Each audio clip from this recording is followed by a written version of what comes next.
प्रिय विद्यार्थियों, सुप्रभात। कैसे हो बेटे आप सब? आशा करती हूँ कि आप घर पर कुशलतापूर्वक होंगे। प्यारे बच्चों, आज हम 7th क्लास में बेटे, जैसे आपको पता है कि हमारे टेक्स्ट बुक के 1 to 6 चैप्टर कंप्लीट हो चुके हैं।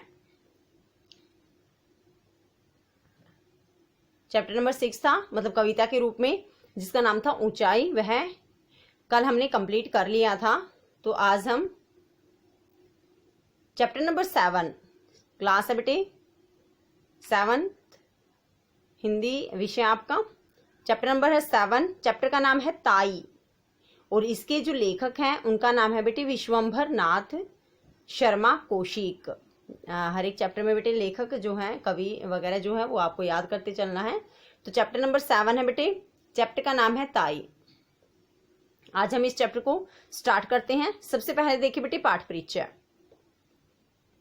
ताई हिंदी साहित्य की प्रसिद्ध कहानियों में से एक है। हिंदी साहित्य में काफी सारी ऐसी प्रसिद्ध कहानियां रही हैं, तो उनमें उन कहानियों में ताई नामक जो कहानी है वह भी काफी प्रसिद्ध है, जिसमें मनुष्य के मन को उसके हर सुख दुख का आधार बताया गया है।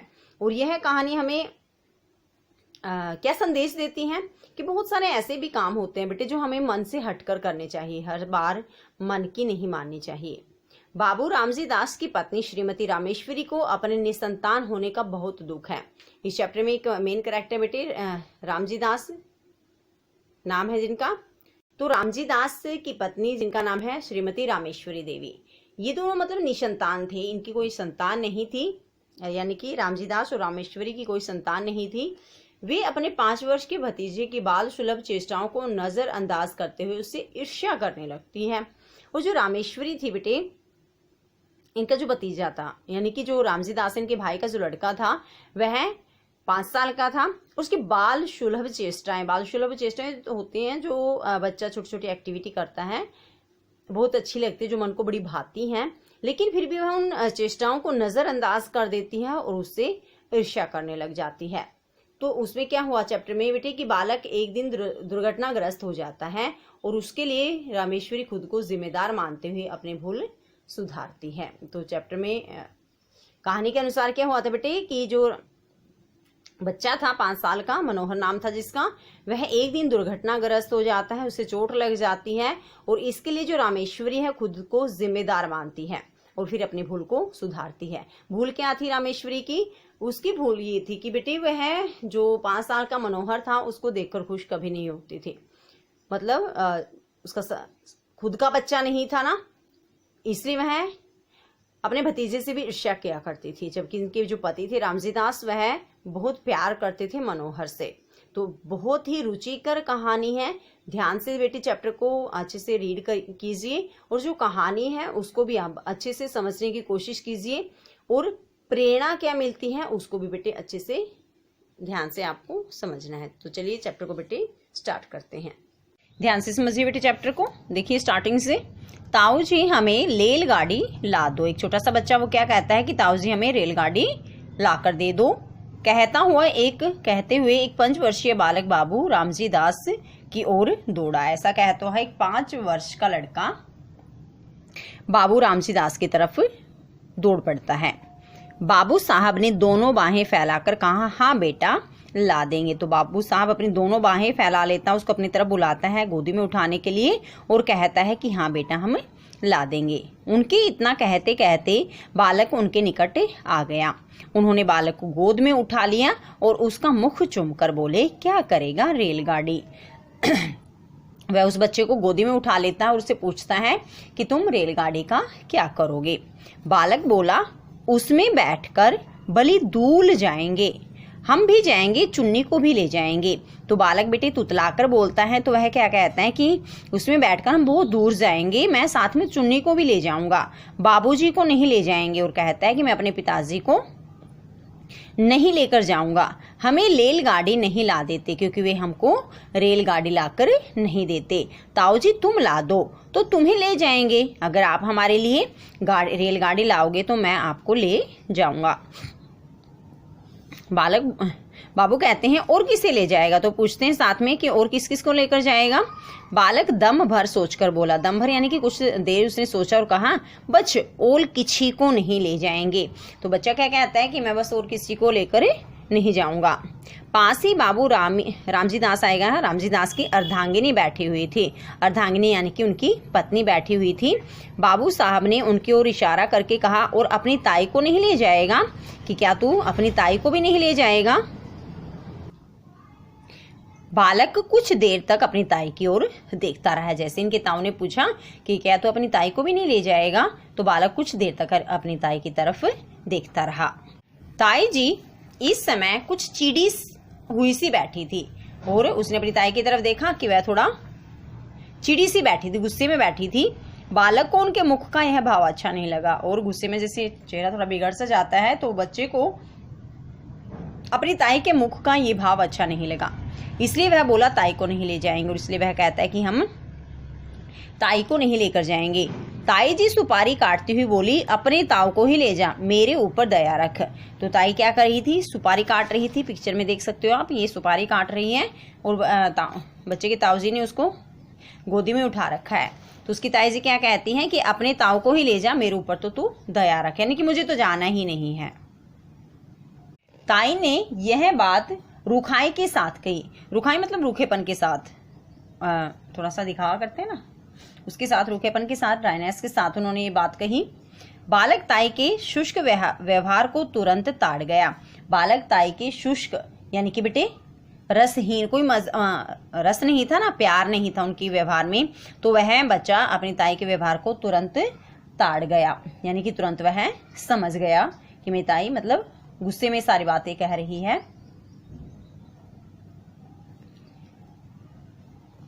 बाबू साहब ने पूछा, ताई को क्यों नहीं ले जाएगा। तो इनके बाबूजी यानी कि लड़के के ताऊ जी जो हैं वो कहते हैं कि तू अपनी ताई को क्यों नहीं लेकर जाएगा। बालक, ताई हमें प्यार नहीं करती। बालक तुतलाकर बोलता है, तो उस बच्चे ने क्या कहा, क्योंकि ताई हमें प्यार नहीं करती। बाबू कहते हैं, जो प्यार करे तो ले जाएगा, अगर तुम्हारी ताई तुम्हें प्यार करे तो क्या तू अपनी रेलगाड़ी में नहीं बिठाकर ले जाएगा। बालक को इसमें कुछ संदेह था। ताई का भाव देखकर उसे यह आशा नहीं थी कि वह प्यार करेगी, क्योंकि रूखापन था ना, गुस्से में थी इनकी ताई उस टाइम, इससे बालक मौन रहा। तो बच्चे ने इस बात का कोई भी जवाब नहीं दिया। बाबू साहब ने फिर पूछा, क्यों रे, बोलता क्यों नहीं, ताई प्यार करे तो रेल पर बिठाकर ले जाएगा। तो रामजी दास बार बार बच्चे से पूछते हैं कि क्या तुम्हारी ताई अगर तुम्हें प्यार करे तो क्या तुम अपनी ताई को ले जाओगे। बालक ने ताऊ जी को प्रसन्न करने के लिए केवल सिर हिलाकर स्वीकार कर लिया, परंतु मुख से कुछ नहीं बोला। मुख से बच्चे ने कोई जवाब नहीं दिया, सिर्फ सिर हिलाया और कह दिया कि हाँ मैं ताई को ले जाऊंगा। बाबू साहब उसे अपनी अर्धांगिनी के पास ले जाकर उनसे बोले, लो इसे प्यार कर लो, यह तुम्हें भी ले जाएगा। तो बाबू रामजी दास उस बच्चे को अपनी पत्नी के पास ले जाते और कहते हैं, लो इसे प्यार कर और यह तुम्हें भी अपनी रेलगाड़ी में बिठाकर ले जाएगा। परंतु बच्चे की ताई श्रीमती रामेश्वरी को, रामजी दास मतलब इसके ताऊ का नाम है और ताई का नाम क्या है, रामेश्वरी। रामेश्वरी को पति की चुहलबाजी अच्छी न लगी। चुहलबाजी होता बेटे हंसी मजाक करना, तो हंसी मजाक की तो था ये कि इसको प्यार कर, ये तुझे रेलगाड़ी में ले जाएगा। तो ये रामेश्वरी को उनके पति द्वारा किया गया ऐसा मजाक अच्छा नहीं लगा। वह तुनक कर बोली, तुम ही रेल पर बैठकर जाओ, मुझे नहीं जाना है। वह तुनक से एकदम से उसने जवाब दिया कि तुम ही रेलगाड़ी पर बैठकर जाओ, मुझे रेलगाड़ी में बैठकर नहीं जाना है। बाबू साहब ने रामेश्वरी की बात पर ध्यान नहीं दिया। बच्चे को उनकी गोदी में बिठाने की चेष्टा करते हुए बोले, प्यार नहीं करोगी तो फिर रेल में नहीं बिठाएगा, क्यों रे मनोहर। यानी उस बच्चे का नाम क्या था, मनोहर। तो बाबू साहब ने रामेश्वरी की बात पर कोई ध्यान नहीं दिया। जब उसने कहा ना कि मुझे नहीं जाना है, तुम ही चले जाओ, तो उसने क्या किया बेटे, बच्चे को गोदी में बिठाने की कोशिश की और कहा कि अगर तुम इसे प्यार नहीं करोगी ये तुम्हें रेल में नहीं बिठाएगा। मनोहर ने ताऊ की बात का उत्तर नहीं दिया। उधर ताई ने मनोहर को अपनी गोद से ढकेल दिया। ढकेल यानी कि धक्का दे दिया, कि मुझे मतलब गोदी में बिठाने से मना कर दिया और उसको धक्का दे दिया। मनोहर नीचे गिर पड़ा। धक्का दिया तो वह जो लड़का था मनोहर वह नीचे गिर जाता है। बाबू साहब ने उसे गोद में उठा लिया, लेकिन बाबू साहब उसको क्या करते हैं, गोद में उठा लेते हैं। चुमकाकर चुप किया, पुचकार कर मतलब उसको चुप किया, और तत्पश्चात उसे कुछ पैसे और रेलगाड़ी ला देने का वचन देकर छोड़ दिया। और उस तत्पश्चात यानी उसके बाद उसने उसको पैसे दिए कुछ चुप हो जाए जिससे वो, और ये कहा कि मैं तुम्हारे लिए रेलगाड़ी लाऊंगा। बालक मनोहर भयपूर्ण दृष्टि से अपनी ताई की ओर ताकता हुआ उस स्थान से चला गया। बालक मनोहर भयपूर्ण यानी डरी हुई दृष्टि से बेटे वह अपनी ताई को देखता रहा और वह वहां से चला गया। मनोहर के चले जाने पर बाबू रामजी दास रामेश्वरी से बोले, तुम्हारा यह कैसा व्यवहार है? बच्चे को ढकेल दिया, जो उसको चोट लग जाती तो रामजी दास अपनी पत्नी से कहते कि तुम्हारा पता नहीं अटपटा सा व्यवहार है, तुमने बच्चे को ही धक्का दे दिया, अगर उसको चोट लग जाती तो। रामेश्वरी मुंह लटकाकर बोली, लग जाती तो अच्छा होता, क्यों मेरी खोपड़ी पर लादे देते हो? आपने तो उसे ऊपर से डाला था और अब आप ही ऐसी बातें करते हो। रामेश्वरी मुंह लटकाकर यानी बेटे उदास होकर, नाखुश होकर क्या कहती है कि उसे चोट लग जाती तो अच्छा ही होता, तुम्हें उसको मेरे खोपड़ी पर यानी सिर पर लाद देते हो, आपने ही तो उसको ऊपर से मेरी गोदी में डाला था और आप ही ऐसी बात कर रहे हो। बाबू साहब कूदकर बोले, इसी को खोपड़ी पर लादना कहते हैं। कि कूदकर यानी कि गुस्से से बड़बड़ाकर कहा उन्होंने कि जिसे तुम कह रही हो ना, उसी को खोपड़ी पर लादना कहते हैं। रामेश्वरी, और नहीं तो किसे कहते हैं? तुम्हें तो अपने आगे और किसी का सुख दुख सूझता ही नहीं, न जाने कब किसका जी कैसा होता है। तुम्हें इन बातों की कोई कुछ परवाह भी नहीं, अपने चूहल से काम है। तो रामेश्वरी रामजी दास की बातों का जवाब देते हुए क्या कहती है कि तुमको तो अपने आगे और किसी का सुख दुख समझ ही नहीं आता, न जाने कब किसका मन कैसा होता है, तो तुमको इन बातों की कोई परवाह नहीं और तुमको तो सिर्फ हंसी मजाक से ही मतलब है। बाबू साहब, बच्चों की प्यारी प्यारी बातें सुनकर तो तुमको तो बस हंसी मजाक से ही मतलब है। बाबू साहब कहते हैं, बच्चों की प्यारी प्यारी बातें सुनकर तो चाहे जैसा जी हो प्रसन्न हो जाता है। बाबू साहब कहते हैं अपनी पत्नी से कि जब बच्चे प्यारी प्यारी बातें करते हैं ना, तो हमारा मन के चाहे कैसा भी क्यों ना हो, नाखुश हो, उदास हो या गुस्सा हो, फिर भी खुश हो जाते हैं। मगर तुम्हारा हृदय न जाने किस धातु का बना हुआ है। दोनों मतलब पति पत्नी में कहा सुनी हो रही है। रामेश्वरी कहती हैं, तुम्हारा हो जाता होगा और होने को होता भी है, मगर वैसा बच्चा भी तो हो, पराये धन से भी कहीं घर भरता है। तो रामेश्वरी कहती है कि तुम्हारा हो जाता होगा, मतलब अगर उदास है बच्चे की बातें सुनकर मन खुश हो जाता होगा, और होने को होता भी है। और साथ में कहती है कि तुम्हारा मन तो खुश हो भी जाता है, मगर वैसा बच्चा भी तो हो कि जिसकी बातें सुनकर हमारा मन प्रसन्न हो। पराये धन से भी कहीं घर भरता है, क्योंकि इनका खुद का कोई बच्चा नहीं था, इसलिए कहते हैं कि जो पराया धन होता है क्या उससे भी कभी घर भरता है। बाबू साहब कुछ देर चुप रहकर बोले, यदि अपना सगा भतीजा भी पराया धन कहा जा सकता है तो फिर मैं नहीं समझता कि अपना धन किसे कहेंगे। तो बाबू से साहब रामेश्वरी की बातें सुनकर कुछ देर चुप रहते हैं, फिर कहते हैं, यदि यानी कि मेरा सगा भतीजा भी मेरे लिए पराया धन है तो फिर मैं नहीं मानता कि अपना धन होता क्या है, मैं नहीं समझता कि अपना धन किसे कहेंगे। रामेश्वरी कुछ उत्तेजित होकर बोली, बातें बनाना बहुत आता है, तुम्हारा भतीजा है, तुम चाहे जो समझो। रामेश्वरी को कुछ गुस्सा है इस बात को सुनकर, और उसने कहा कि बातें बनाना आपको बहुत आता है, तुम्हारा भतीजा है, तुम चाहे जो समझ लो। पर मुझे ये बातें अच्छी नहीं लगती जो तुम कहते हो, मुझे सारी बातें अच्छी नहीं लगती, हमारे भाग ही फूटे हैं। भाग फूटने का अर्थ होता है बेटे किस्मत खराब होना। तो वह रामेश्वरी क्या कहती हो कि मेरी तो किस्मत ही खराब है, नहीं तो ये दिन काहे को देखने पड़ते, नहीं इतने बुरे दिन मुझे क्यों देखने पड़ते। तुम्हारी चलन तो दुनिया से निराली है, तुम्हारा स्वभाव तो दुनिया से अलग है। आदमी संतान के लिए न जाने क्या क्या करते हैं, पूजा पाठ कराते हैं, व्रत रखते हैं, पर तुम्हें इन बातों से क्या काम। तो उनकी संतान नहीं थी ना, तो इसलिए वो अपने पति से कह रही है कि मनुष्य संतान को प्राप्त करने के लिए पता नहीं क्या क्या करते हैं, पूजा पाठ कराते हैं, व्रत उपवास वगैरह रखते हैं, लेकिन तुमको इन बातों से कोई काम नहीं, रात दिन भाई भतीजों में मग्न रहते हो।